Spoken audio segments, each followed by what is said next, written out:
Coming up next on week 3 of MASL Primetime, it was time to drop the championship banner in Milwaukee, but it was Florida with the mic drop as they pulled off a shocker. Florida's Gordy Gerson joins us via Skype to discuss his squad's play so far. And in our spotlight, we look at the spectacular play of Utica City FC since coming into the league last year and just how much this city loves its new team. All coming up next on MASL Primetime.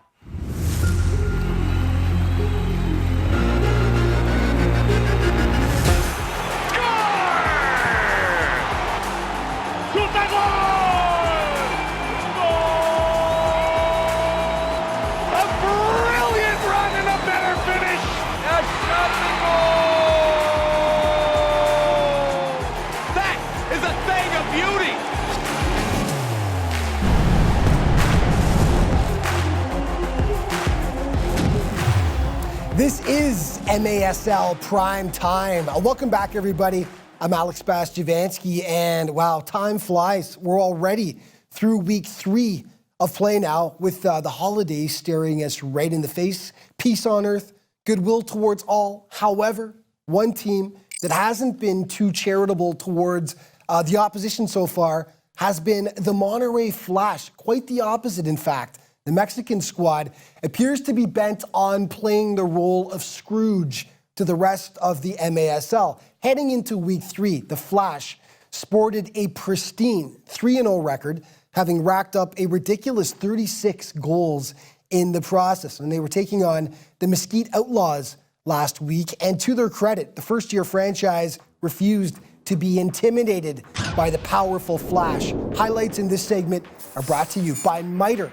Miter, the official soccer ball of the MASL. Monterrey has bullied its opposition so far this year, but the Outlaws stayed close all game. Another great crowd at the Mesquite Arena to check out their new expansion side, and we pick it up in the second half of play. Monterrey leading 2-1 when Anthony Powell rocks it top shelf to knot things up at 2 apiece, and the big crowd was loving what they were seeing. In the fourth quarter, though, the Outlaws cough it right up, and the Flash will burn you every time you do that. Too much talent on this squad. Eric Rosas smacks it past Eduardo Cortez, and Monterrey leads the contest once again. So it was up to Diego Reynoso to shut the door for the Flash. That is exactly what he did. Massive stop there on the breakaway, and he gets by with a little help from his friends. Sing it with me. Both of them, insane. Off both goalposts, the goalie's best friend, and then he makes the follow-up save. So close yet so far. Outlaws fans were losing it. Their squad doesn't quite pull it off on this day, but they earn some massive respect in the process as the first-year team hangs with Monterrey all the way and nearly pulls off the upset. It was the home opener for the reigning MASL champion Milwaukee Wave. They were set to party in Brew City. Captain Ian Bennett talking to the fans before the game, getting them going. But I need everybody to stand up and take a look over here. Drop the banner, baby! Let's go! Let's go! We're here! We're the champs! Yeah, they are the champs, and they looked like it early on. 7:50 in, Chad Vandergrift, the one-timer, past Hugo Silva. 1-0 for the home squad, but this is a whole different Tropics team this year. Joey Tavernisi, the gorgeous bank pass to Antonio Manfut, and this is some pretty stuff. Tropics tying it up 1-1. You'll see this one again in the plays of the week, though. Guilherme Vega smoking it past Silva, putting the boys in black up 2-1. 0 chance for the goalie on that one. Second half of play, the Tropics would hit back again. Rafael Diaz doing what he can between the sticks. One chance too many, though. Rafa Alves tickles the twine to tie it up once again. 5 minutes later, though, they love that bank pass to the Tropics, and that is the arena game. Using those boards, Zach Reggett, last season's Rookie of the Year, gives FLA its first lead. Back and forth they went. Alex Bradley down the left side, hammers the pass from Luan Oliveira, tying it up at 3 apiece. Late in the third Q, Guilherme Vega just chilling at the side of the net, tips it home and the champs were up 4-3 after 45 minutes. But Florida saved its best for last. Victor Pereira stymied by Diaz. Ricardo Carvalho cleaning up the garbage to tie it. They were off to overtime. Look at the gorgeous backdoor pass by Ricardino Cabrera to Dos Santos. And that is the winner as Florida spoils Milwaukee's home opener. And they send a message loud and clear to the MASL. They will be a force to be reckoned with this season. 5-4 Tropics, your final. Let's take a look at your points leaders. Edgar Gonzalez continuing to lead the way from the Monterrey Flash. Vinny Dantas making a move, though. Great week from the Baltimore Blast forward. Dom Francis of Harrisburg, Christian Segura of Utica City, Miguel Vaca, and Adrian Gutierrez of the Cal Express to round it out.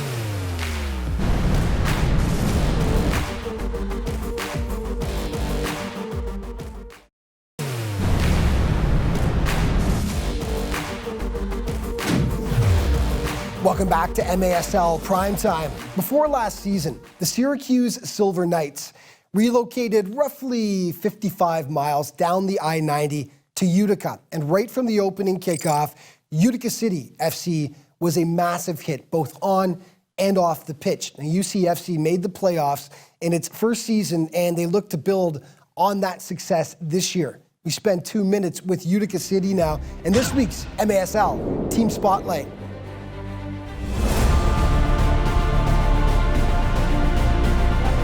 Simply put, last season, the city of Utica fell in love with its new soccer team. UCFC took the MASL by storm, making it to the conference semifinals and finishing third in league attendance in the process. Our first season in Utica was amazing. We were supported by the community. The fans really sparked an interest when we came in and have shown up for every game and are loud and are rowdy, and it really makes that place rocking, so it's a fun place to play. Utica City played an exciting, high-octane brand of soccer. Bo Yelovats notched 32 points, and he's their top returning scorer from last year. Bo's a big, strong target forward. He can hold the ball up against probably any defender in the league, and it helps that he's probably training against one of the best in Darren Toby. And he's got good foot skills in order to kind of wiggle out of tight situations. He's got good vision with the ball, so when he receives it, he kind of already knows what he wants to do with it. Utica has added significant firepower this season. Moises Gonzalez from the RGV Barracudas and Christian Segura from San Diego, who's been lighting it up through 3 weeks of play. I think Christian's a great player. He looks like he's just having fun when he's playing. Like, he's always playing with a smile on his face, and he's crafty, he's creative. You never kind of know what he's going to do, so again, it's unpredictable in that sense. As much as they are an offensive juggernaut, standout goalkeeper Andrew Coughlin feels UCFC is just as good on the defensive side of the ball, with a wealth of talent helping him out. Honestly, defensively, I think we're pretty strong. You look at our core group of defenders, and I think you see a lot of big-time players in that. Jake Schindler, Darren Toby, Sani Obasi. But I think we also added a little bit more creativity and a little bit more youth to the side, which kind of helps us going forward, keeps the energy level high during the game, and I think can cause a lot of problems for teams when we attack. So Andrew and his boys were in action versus Harrisburg in week 3. This was a dandy and heated 10-42 win. Jake Schindler getting things started. 1-0 Utica City. Penalty kick for Dom Francis here. He makes no mistake.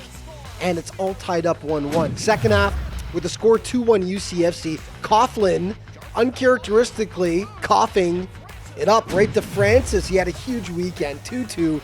Fourth quarter now, Onewa Obasi with the sweet moves and the sublime finish. Roof Daddy. And then Ricardo de Cueros Diegues. I'm glad he only scored once because that's a tongue twister, but he made it count. What a beauty. Harrisburg made it a 1-goal game late in the dying seconds. It got crazy. Bit of scrapping along the boards. Both benches ended up clearing. We'll talk more about that later. Utica takes it 4-3. This one was much calmer for Harrisburg, hosting the Lancers, and Dominic Francis has been a superstar for the Heat this season. He had a monster weekend. With the score 1-0, he jacks the free kick in. 2-0 for the Heat. A minute later, William Eskay, too much time and space. He makes it 3 for Harrisburg. Second quarter, down 4-0. The Lancers finally strike. Anthony Rosano pulls them to within 3. Fourth quarter, Mr. Francis really taking over. This is the hat trick. Gorgeous shot. 7-1 final. Francis likes the way his team is playing, but knows they've got to keep upping their game as the season goes on. Things are looking good the way we're playing. I don't think there's too many bad things going wrong at the minute, but we can't just sit back and say, hey, we've got to take a start. We've got to improve from here. We've got to keep getting better every game and every practice. Okay, the St. Louis Ambush hosting the Milwaukee Wave. First quarter, Rafael Diaz with a case of the butterfingers here as he just never manages to get control of it. Take another look. As Dudica Carvalho taking full advantage, and it goes 1-0 for St. Louis. Stayed that way until the second half, actually. 1-1 at this point. Luan Oliveira picking Pepe Jonqueira's pocket. He makes it 2-1 Milwaukee. And then Ian Bennett, the softest of touches, floating it just under the bar. The Canadian assassin making it 3-1. Fourth quarter, Max Ferdinand one times the offering into the back of the cage. And then late in the fourth, this looks like the exact same play, like an instant replay, but this time the nice little flick right there by Bennett. And it's Ferdinand again with the finish. 6-1 final. MASL goal leaders through 3 weeks of play, and it continues to be Edgar Gonzalez leading the way with 11. Two-way tie for second, Dom Francis and Vinny Dantas of the Baltimore Blast. Christian Segura with 6 from UCFC, and then 2 members of the Flash, Miguel Vaca and Brian Aguilar, to round out your top scorers through 3 weeks.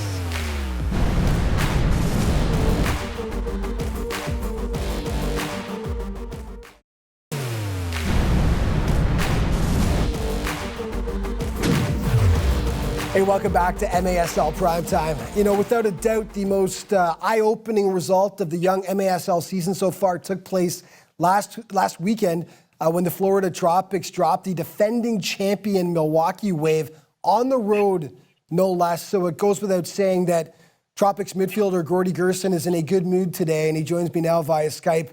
Gordy, welcome to the show. Yeah, hey, thanks for having me. Happy to be here.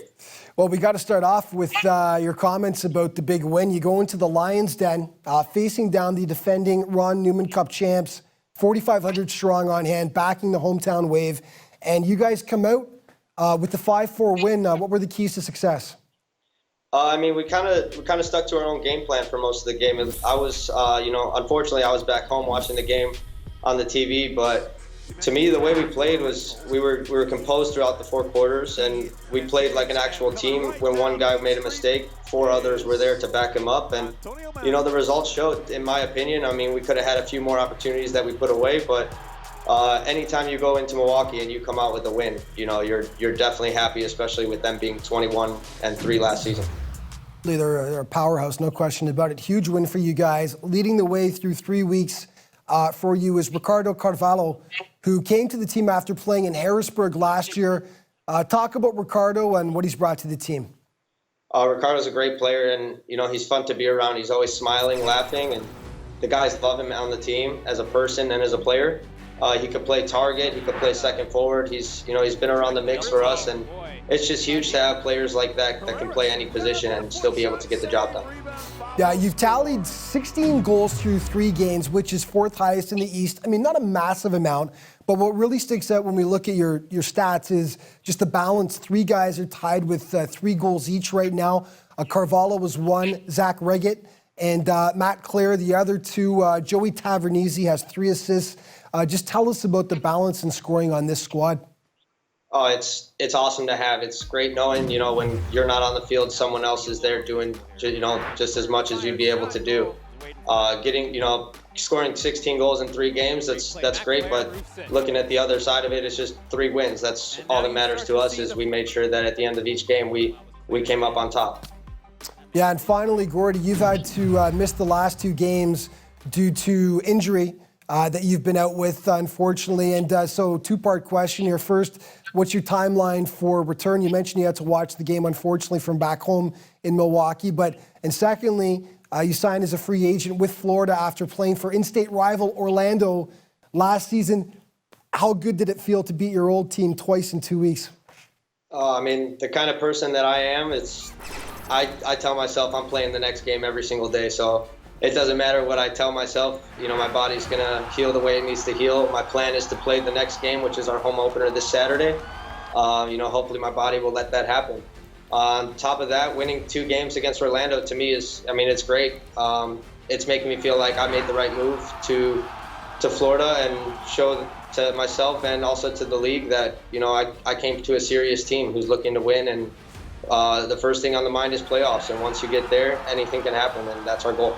Yeah, you know what? You guys are doing tremendous so far. And is this what you expected when you came here? When you looked at this lineup, were you thinking to yourself that you guys had a legitimate shot to win the entire thing? Obviously, you would have had tremendous confidence into coming into the situation, but is this what you expected this early in the season for the team to be playing this well? You know, I expected results right away. To me, our first game against Orlando, we didn't play our best. I mean, it was our first game on a big field, and you know, after a long preseason, we train on a smaller field. It's just nice to know that no matter what, we're going to make sure that we get the result. We're going to do what we can to make sure that happens. Well, Gordy, I appreciate you taking the time, and we're looking forward to seeing you. Well, you're obviously aching to get back in the lineup, but we're looking forward to seeing you back in the lineup as well. Thanks so much for taking the time today, and we'll chat with you later on. Thanks for having me. Have a good one. Yeah, Gordy's boys just had an outstanding weekend. Here's the game against Orlando, just $1.21 in. Ricardino Sobrera hammers it in to make it 1-0. Tropics, the Seawolves would tie it, and then Mike Silva gets his second of the day to put the home squad up 2-1. Second quarter, Guillermo dos Santos gets chopped down, no question about it. So it's a penalty kick. Victor Pereira takes it and makes no mistake. 2-2 soccer game, back the other way. Richard Sherman finds some daylight to make it 3-2. All Florida from that point on, though. Zach Reggett, spinorama shot, 3-3. Soon after, it's Reggett again, crushing it to make it 4-3 Tropics. Second half, Ricardo Carvalho. Smooth this guy. The 1v1 skills, outstanding. 5-3, down 8-4. Orlando adds a late one. O'Dane Sinclair on the doorstep.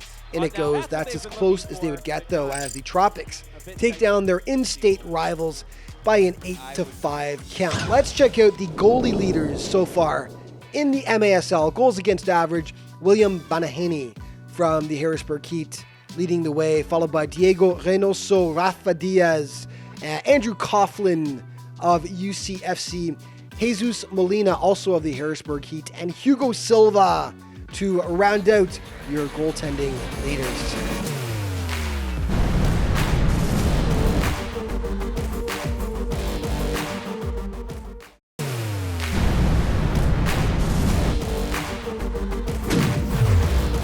Welcome back to MASL Primetime. You know, they say all good things must come to an end, but don't tell the Baltimore Blast that. Milwaukee shattered their hopes and dreams in the Eastern Final. Now, it's a loss that still stings more than half a year later, and the Blast have begun this season on a mission to reclaim the championship trophy they believe is rightfully theirs. They took a 1-1 record into their matchup with Orlando last weekend. Game highlights in this segment are brought to you by Sports Resource Group, proud partner of the MASL, SRG, building walls that bring us together. And Baltimore was a hungry bunch last weekend. Orlando paid the price, unfortunately. Now, Vinny Dantas was a one-man wrecking crew. He gets the Blast going less than a minute in. Nice little touch to make it 1-0. And then it's Mohamed Endai poking it past the keeper right there to make it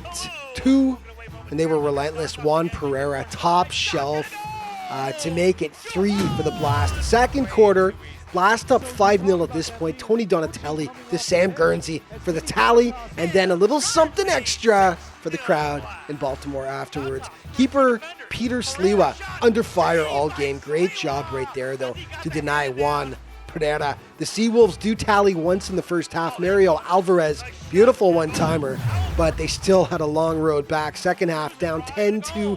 Eduardo Cruz hammers it home to make it 10-3, but Vinny Dantas, just too much, too often. That was his 5th of the day and his nicest. The Blast running away with it. 14-5 final. Sonora versus Dallas. Now, this was another one-sided affair, although the sidekicks actually draw first blood. Victor Almedariz knocks it home to make it 1-0 Big D. The Soles do respond, though. Gustavo Rosales at the side of the net draws the home squad level. We get some loving from the fans afterwards. Second quarter with Sonora leading 2-1. Ricardino Cavalcante squeezes it through to knot things up at 2 apiece. Sonora, just too much on this day, though. Enrique Canez from a tough angle rips it past the keeper to make it 3-2. And then Javier Barreras one-times the deflection in, and it's 4-2 Soles at that point, and it's only the tip of the iceberg. Nice passing here by Sonora, and watch it through the legs. Ooh. Manuel Aragon taking the backdoor feed and depositing, and with the score 5-3, it's Barreras again. Another nice one. Bar down. That made it 6-3, and the Soles would continue the assault right to the end as they managed to drop the Dallas Sidekicks by a 13-5 count. Okay, let's go to the vaults. A 1985 MASL tilt between the Kansas City Comets and the San Diego Sockers. 12,000 on hand in KC. Great crowd. The Sockers were actually down 3-1 when Branko Segota takes over. He gets the comeback going and then notches the OT winner for San Diego in a classic game going back 34 years now. Where's the time go? Let's see who made the naughty list this week. 2 suspensions, and it all stems from this. I went to a soccer game, and a hockey game broke out. Fans in Utica must have been questioning for a moment if they were at a Utica Stars AHL game or a UCFC contest. The bench is clearing. David Meller of Harrisburg gets 1 game for being first off the bench, as does James Tugba of UCFC. Quite the brouhaha. Eventually, cooler heads did prevail, but that's some old school fun right there. Okay, your team of the week for week number 3. Vinny Dantas of the Baltimore Blast, Zach Riggett, Tony Donatelli, Dom Francis, Alex Caceres, and Rafa Diaz. And our primetime player, it was tough, but we had to go with Vinny Dantas of the Baltimore Blast. There were some great performances by others this week. Dominic Francis was huge as well, but in just 1 game, Dantas had 6 points. 5 of those points were goals, and he absolutely shredded the Floridians. Through 3 weeks, Dantas is second in league scoring with 10 points. The plays of the week, and Dantas is involved. Number 5, here he is against Orlando, turning his man inside out and putting it away. Number 4, look at the sweet pass off the boards to Dom Francis, who tucks it just under the bar. Number 3, another great boards pass here. Joey Tavernisi back for Antonio Manfoot. Great feed and super finish. Number 2, Milwaukee's Guilherme Vega with murderous intent behind that shot. Barred down against Florida. Very nice. Number 1, though, Ricardo Dieguez. Oh, the footwork, the spin shot, so smooth. That is our primetime play of the week. And that's going to wrap things up for today. But just a reminder, MASLsoccer.com is your home base for all things in the Major Arena Soccer League. And there's all kinds of other social media to keep you up to date as well. Thank you so much for watching MASL Primetime. We'll see you next week.